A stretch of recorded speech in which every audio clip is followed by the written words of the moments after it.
This video right here, this for my mama, man. My mama asked me to do this, man. So shout out to mama.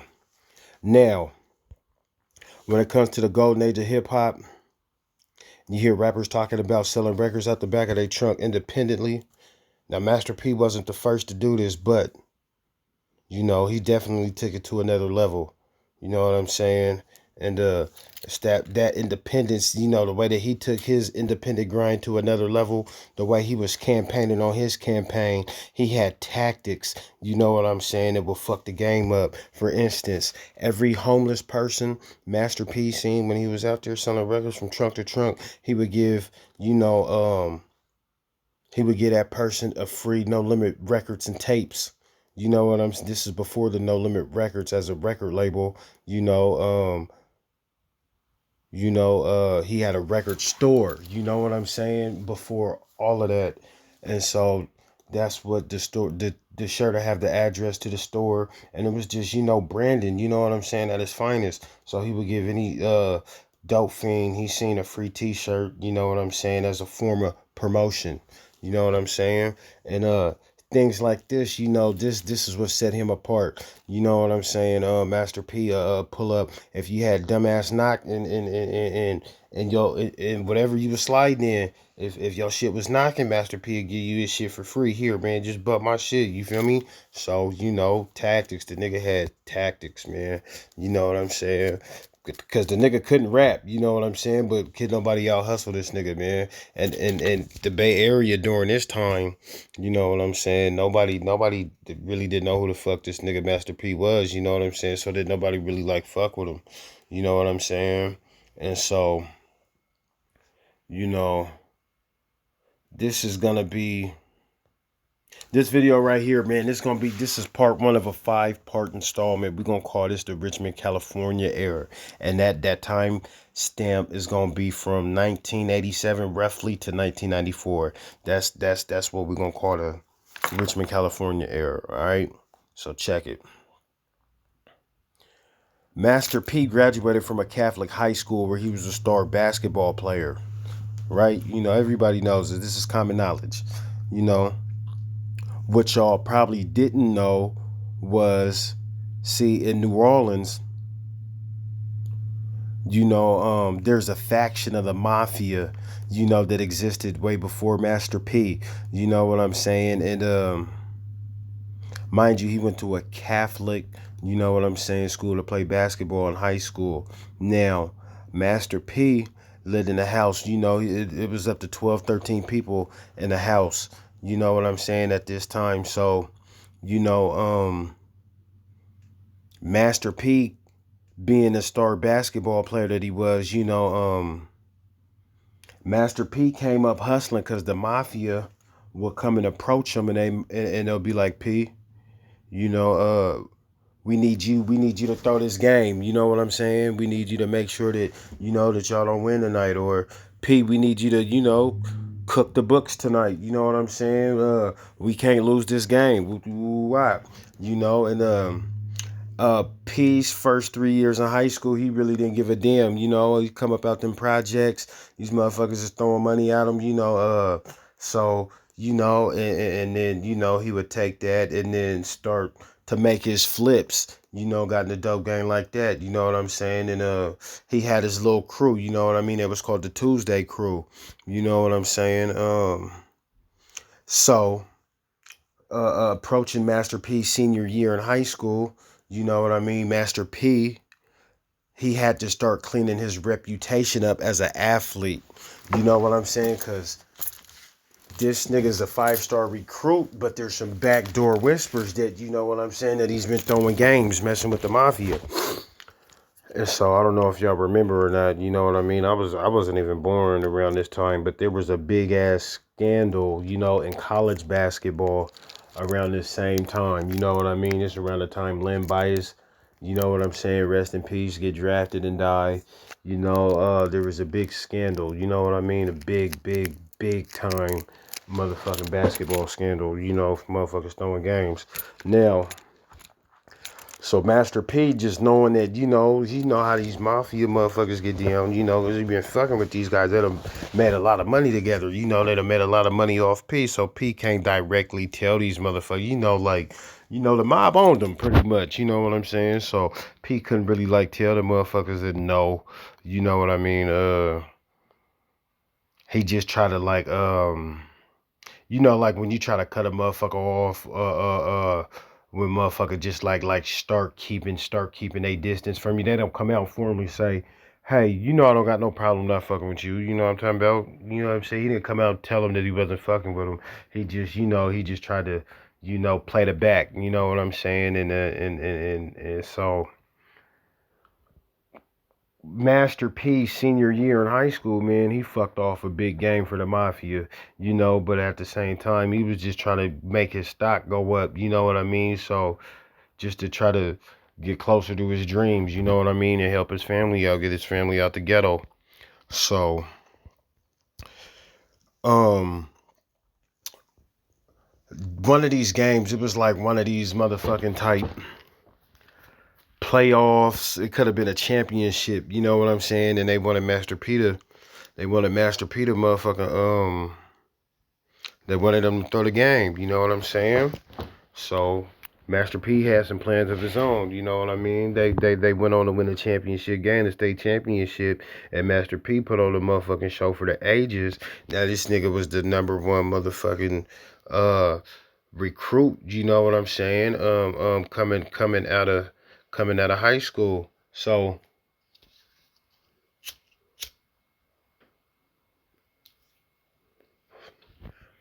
Master P got so big from being an athlete that he thought that, the mafia at this point would be out their motherfucking mind trying to put hands on him. You know what I'm saying? Because it's like, I'm the biggest motherfucking star. You know what I'm saying? He has so much support from the community. New Orleans as a whole. You know what I'm saying? You're supposed to go make it to the NBA and put New Orleans on the map. You know what I'm saying? So he's out celebrating with his family. You know what I'm saying? He ended up graduating. You know what I mean? And so he's kicking it with his cousin one night.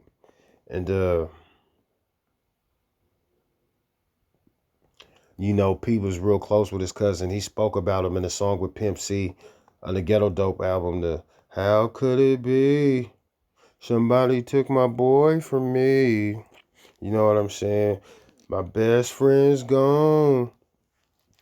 And I'm so all alone. I really miss my homies, even though you gone away. See, P say on there, he say a bar, he say,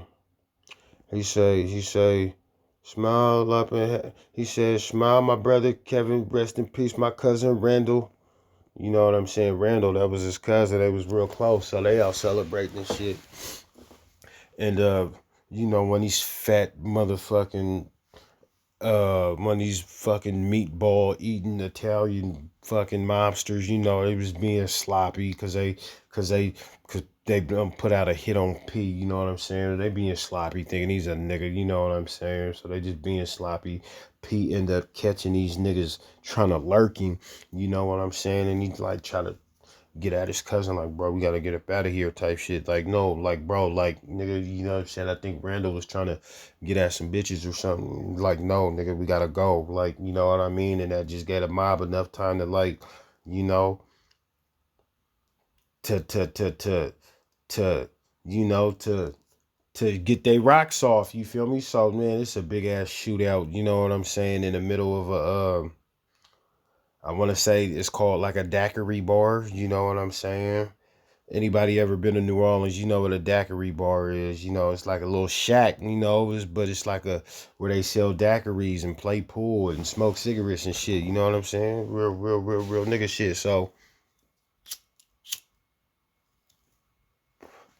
P,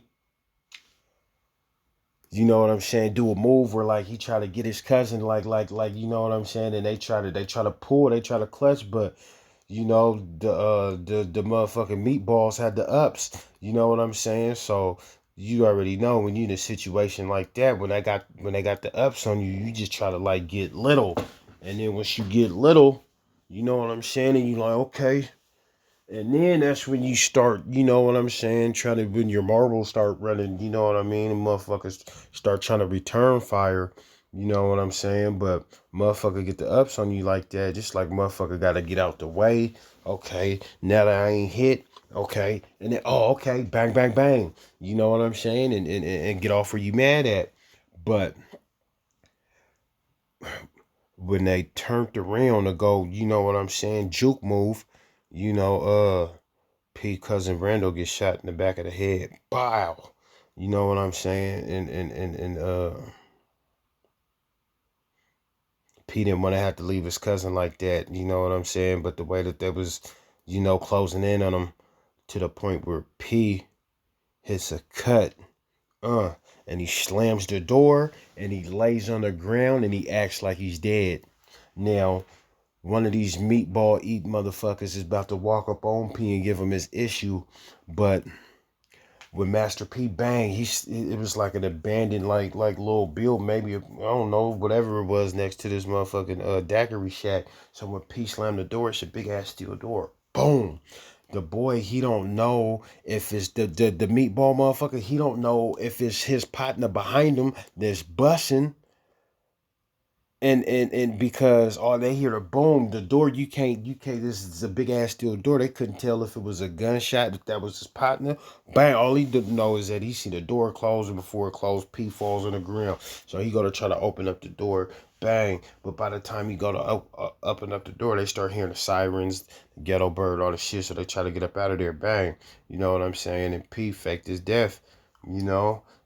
P like, nigga, I got to get the fuck up out of here though, cause this nigga the biggest athlete in the world right now. And he like, how the fuck you gonna explain this dead body, like being associated with this dead body? Like, you know, this would have hurt his recruitment and all of that, you know. So P got up out of there, you know what I'm saying, and because of the this nature of the mafia, you know what I'm saying. Now I don't know this to be fact, this part that I'm about to say, but it makes sense, okay? And this is the only thing that I mean by that. I don't think that P had the intentions to go to University of Texas to play basketball. You know what I'm saying? He was so big, and he's such a 504 boy. I just can't see him like not going to like LSU or Tulane, or you know what I'm saying, somewhere right there in Louisiana, you know what I'm saying, to play college ball. But because the mafia's on him, bang, he goes and he recommits to I want to say it was the University of Texas. Now, the whole time he's laying low. You know what I'm saying? He's laying low. So, but you know, bad news travel quick, and you know, the city of Houston has a real relationship with the city of New Orleans, you know, and they not that far apart in proximity. You know what I'm saying? So it didn't take long for the mob to show up at this nigga's basketball game like, hey man, you know, you know what I'm saying? How we gonna do it? And so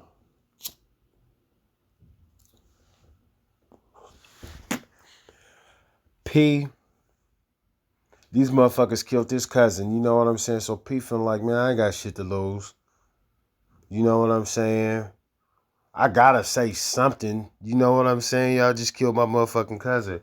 So P, you know, said what the fuck he had to say to the meatball eating motherfuckers, and now this part about to fuck y'all up. This is what I'm about to tell y'all what happened next. This fucked Master P up, as far as this is where the hoop dream got shattered. Cause when he said whatever the fuck he said, you know what I'm saying, to the mob, and they broke his motherfucking legs. They broke both of them. You know what I'm saying? And back then, you know, this shit even happens to this day. When you get hurt like that, you know, these players, these coaches, you know what I'm saying? They just give up on you. You know, they give up on you sometimes, and so they gave up on P. You know, and so P so embarrassed, he's so fucked up. He don't want to go back home, and knowing all the support he had, people would think he a failure. So it just so happened around the same time, these motherfuckers break his legs. His grandfather ended up getting sick, and it was the perfect segue for Peter Bang. You know what I'm saying? Take off to California. That'll buy him some more time. But still, so he's out there in California. And shortly after that, his grandfather, and this is where a lot of they image come from as far as the soldier shit come from their grandfather. The grandfather was in the military. See, murder was in the military as well. So yeah, moving forward. Okay, so P out here, his grandfather dies. You know what I'm saying? And he had got like a 60 racks or something to his estate. But after attorney fees, paying for a funeral, you know, Master P, his grandfather, he was able to, tuck like 10 racks. You know what I'm not tucking in the sense of like on some backdoor shit, but like, however the family broke it down, they felt like it was, you know, P deserved a little piece of chunk piece, you know what I'm saying? Cause he was taking care of grandpa. So the nigga Master P, man, so the mafia got their teeth in them. You know what I'm saying? The mafia on them. They like, where the fuck is this Mulian? You know what I'm saying? Word get back. They put the clamps and apply pressure on somebody in New Orleans. They get word, man. P staying up there in the Bay Area. What? Right? So P, he take these $10,000, right? Now, just imagine, right? It'll probably take like 3 days to drive from Oakland. You know what I'm saying? Oakland to Louisiana. That should probably take like 3 days because it take a day just to drive through Texas. So we're going to say like 3 days, you know what I'm saying? So they get to drop this nigga up here in Richmond, California. Whoop, bang. So Master P approached his brother, man, about this old raggedy ass shack that he had. And he was like, man, I'm down to like, man, I got 2,500 for you right now. Ooh, wop, you know what I'm saying? So, P had a vision. The boy whose property it was, he was like, let me hurry up and take this money for this man, change his motherfucking mind so he get the money off P, bang, he gone. You know what I'm saying? And P, work night and day, you know what I'm saying? Rehauling that motherfucker. He got that motherfucker the last of his motherfucking last, you know what I'm saying? To the point where his wife, her name is Sonia Miller, you know what I'm saying, and Romeo, you know what I'm saying, that's where Romeo lived. They lived in the back of that shack that ended up becoming No Limit Records and Tapes. So the mafia, they on their way up to motherfucking Richmond, California, because I got the drop on them trying to figure out where this nigga at. You know what I'm saying? They told him, nigga, break your motherfucking legs, nigga. You don't have that motherfucking money, nigga. Next time I'm gonna put you in the motherfucking dirt. You know what I'm talking about? I'm gonna take a dirt nap. You know what I'm saying? And so they want their motherfucking money. You know what I'm saying? So they riding around through Richmond. You know what I'm saying? And they asking whoever they see, hey man, you know where the record store is? Where the record store? Where they sell the music at? You know what I'm saying? And that's how they ended up, getting back. You know what I'm saying? In the presence of Master P, right? So Master P knew, like, oh my gosh, like, cause they sent motherfucking Silkk up there. You know what I'm saying? So they sent Silkk, and he came with some of their loved ones. And so they was like, man, this little nigga out here wilding out. He needed big brother. He ain't been the same without you. Woo, what? And then like two, 3 cars pull up. Phew, phew, phew. You know what I'm saying? Some like the big broms that like they use for the motherfucking limos and shit at the funerals. Well, yeah, they pulled up like 2, 3 deep, you know what I'm saying? Big body broms. And this nigga, they're like, we need to talk to you for a second. They go up in the spot, you know what I'm saying? And they basically letting this nigga know, like, You know what I'm saying? We got a green light on you. It just so happened one of the fucking grease balls pagers blown up. 911, 911, 911.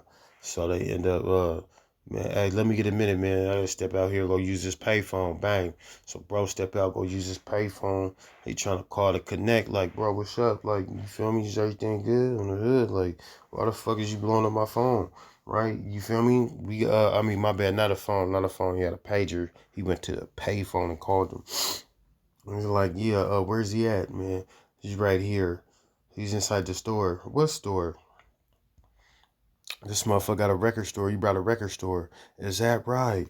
So this is what this is why they didn't end up killing Master P.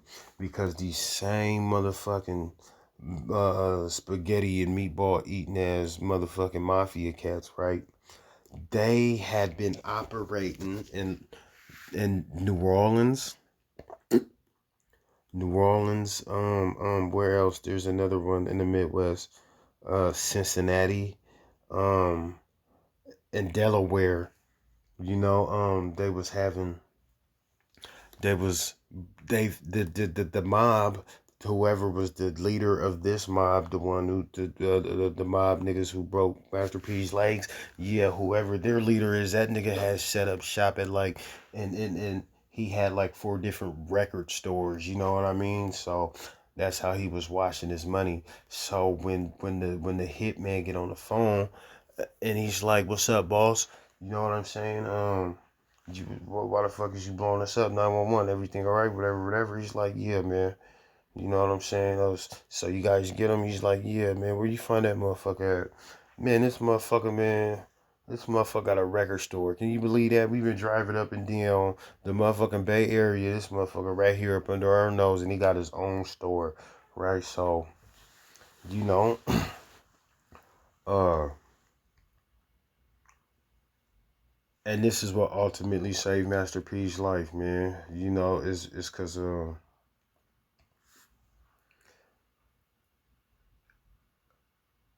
the mafia's like, don't kill him. You know what I'm saying? We're gonna take a rain check on killing him because you know these motherfuckers had like motherfucking storage units. They was filled from ceiling to ceiling, wall to wall with number vinyl records, right? So they're like, nah, let that motherfucker lay. Don't kill him, but just let him know. You know what I'm saying? That this is ours now. You know what I'm saying? And you know, so they motherfucking they bought new carpet, new stands for the disc, pointed displays for the artists, and they got some of them motherfucking back in the day you go to the record store, they'd had like a little like it would look I guess what you could consider like a what's that shit called, the little iPhone, the little shit, bro. The Apple, the iTunes, the little old one. You stick your headphones in and rock. Yeah, one of them. You feel me? So this nigga Master P. Damn.